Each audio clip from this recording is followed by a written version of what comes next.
Hello and welcome to all our viewers in Nigeria and around the world to a news cycle on Global Television, coming to you live from the nation's capital, Abuja. I am Uyi Agmofwegbe. A quick reminder that Global Television is on DSTV channel 365 and free to air on Nightcomsat. Imo State's Governor Hope Uzodinma has called on politicians to emulate the exemplary life of late Michael Okpara. The governor made the call at the Michael Okpara Leadership Lecture and Award 2024 in Abuja.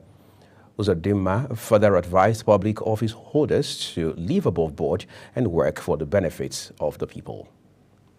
Selfless service is crucial for addressing societal challenges and delivering value for citizens.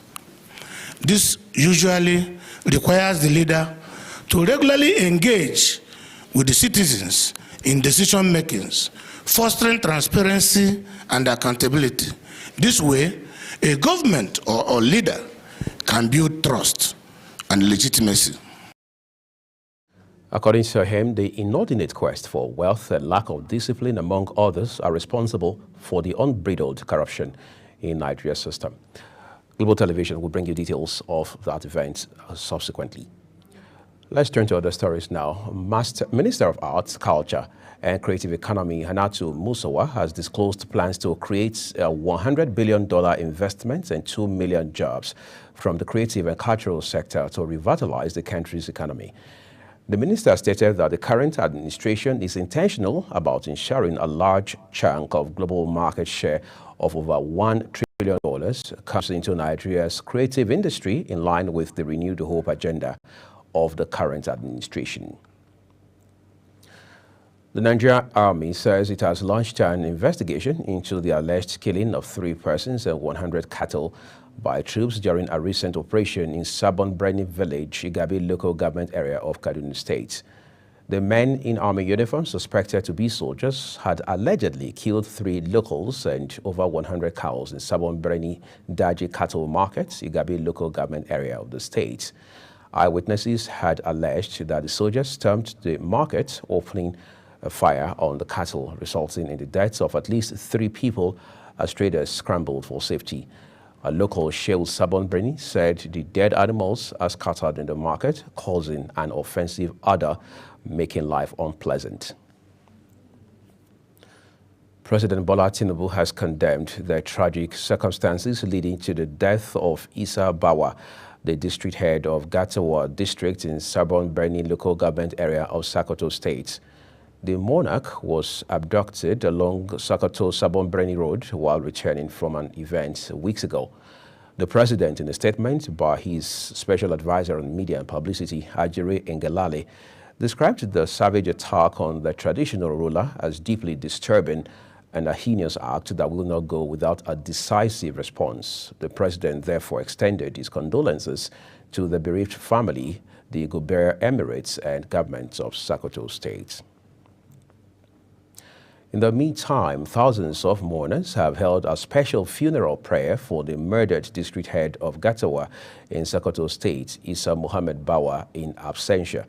The district head, who was kidnapped alongside his son while returning from Sokoto, the state capital, 26 days ago, was killed and buried by his abductors. One of the sons of the deceased and Turakin Guber, Surajo Isa, said the prayer was held around 10 a.m.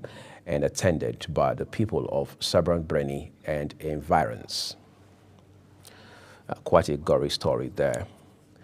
The federal government has approved an upward review of the fees for the Nigerian passport effective September 1, 2024.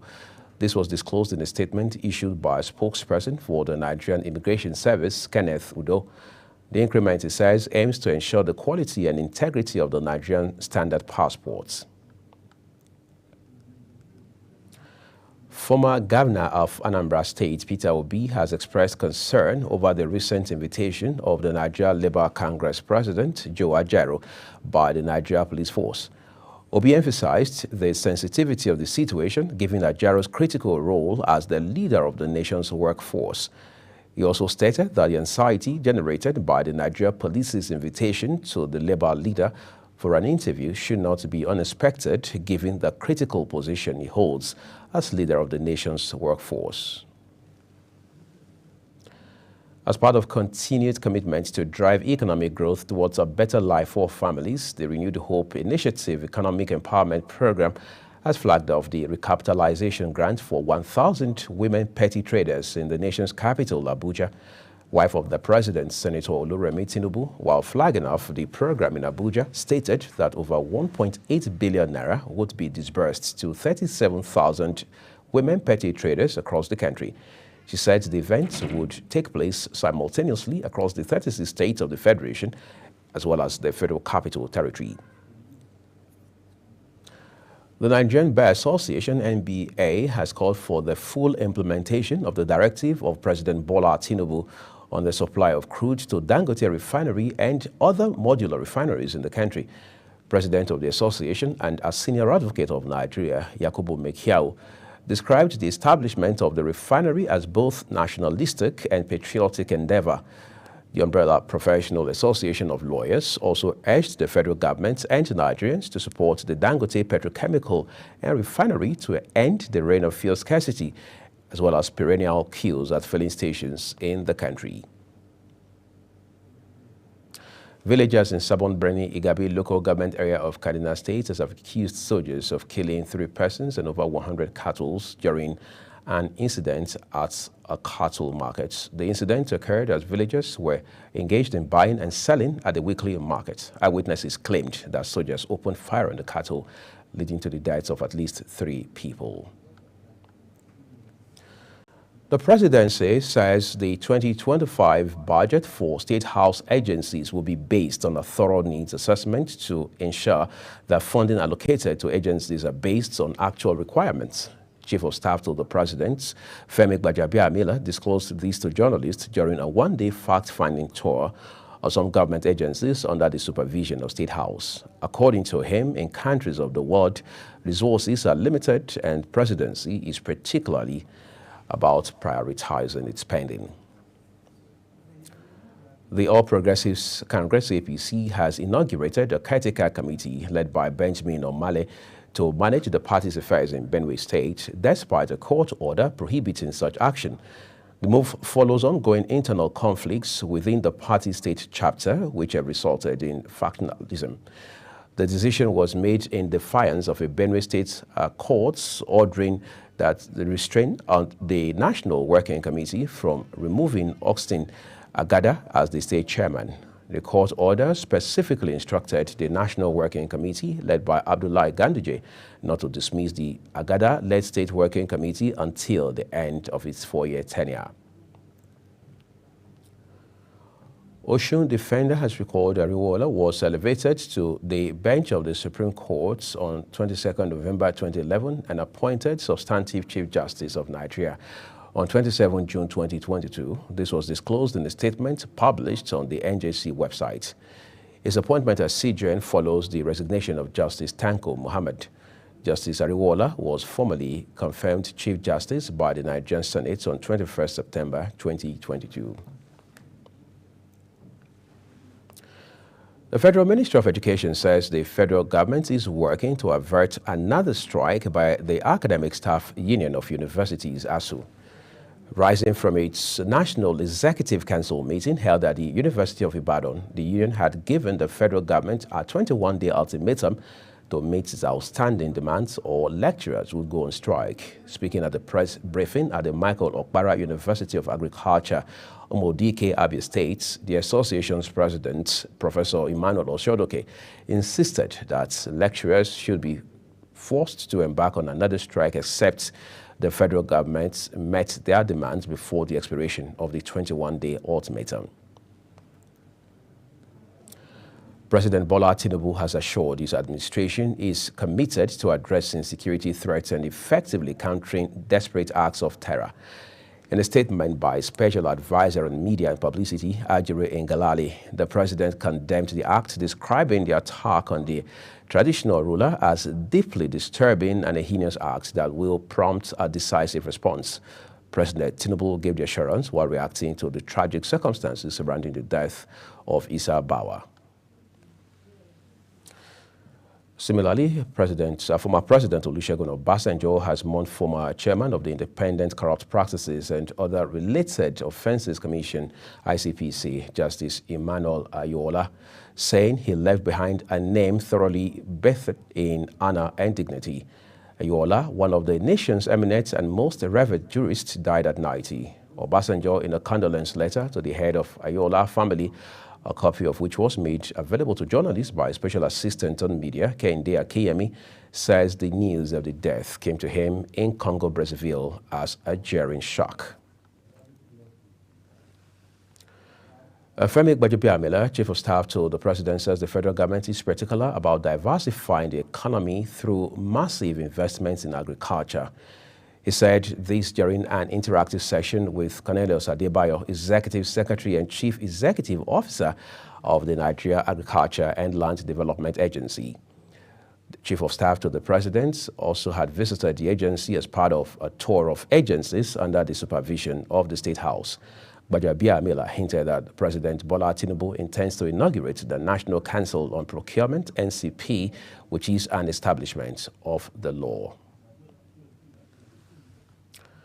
As we turn to other stories for you, gunmen suspected to be bandits have killed 13 persons on their farms at the Ijowa fringes of the Alawa community of the Shiroro local government area of Niger State. Akilu Ishaku, the local government area chairman who confirmed the killing in Mina, Niger State capital, said the bandits shot 9 of the victims to death while 4 others were killed at a different location the same day. A resident who spoke to newsmen said the bandits had targeted the community over allegations that members supplied intelligence to security agencies on bandits' movements. You're watching News Cycle on Global Television, coming to you live from the nation's capital, Abuja. When the news returns, Pakistani detained over disinformation linked to UK violent demonstrations. We have those details and more stories for you after this short break. Please do stay with us.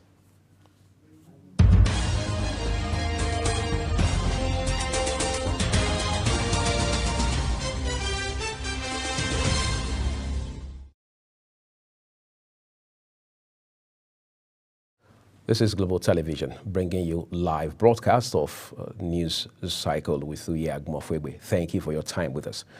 Now let's turn to business, where the federal government says that investors seeking to invest in its latest financial instruments must disclose specific identification requirements to participate in the exercise.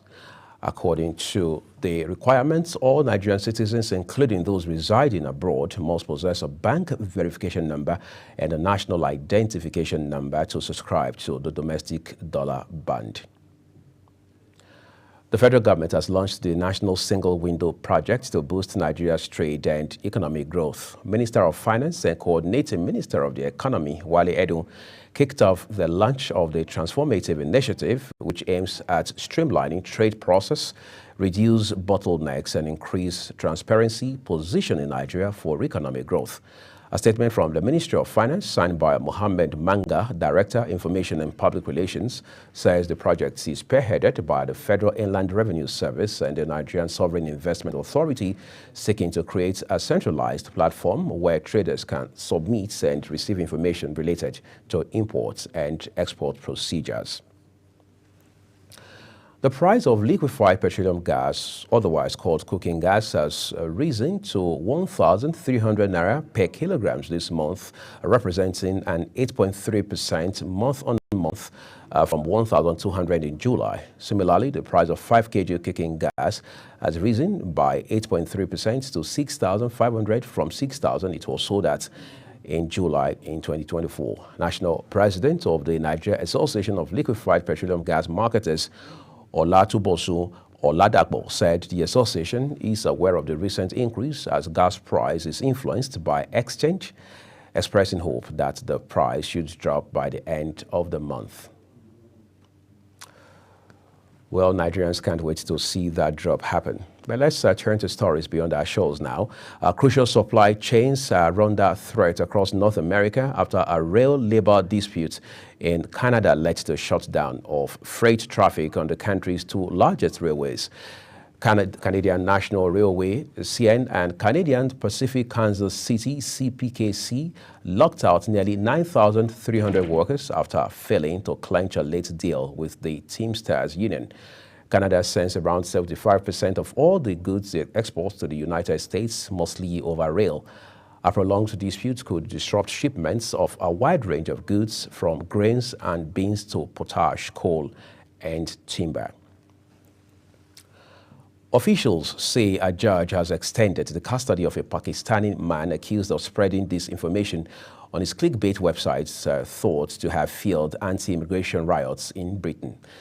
Farhan Asif appeared in court for the second day in a row in the city of Lahore over allegations. He published an article falsely claiming that a Muslim asylum seeker was behind a deadly knife attack on children in the United Kingdom.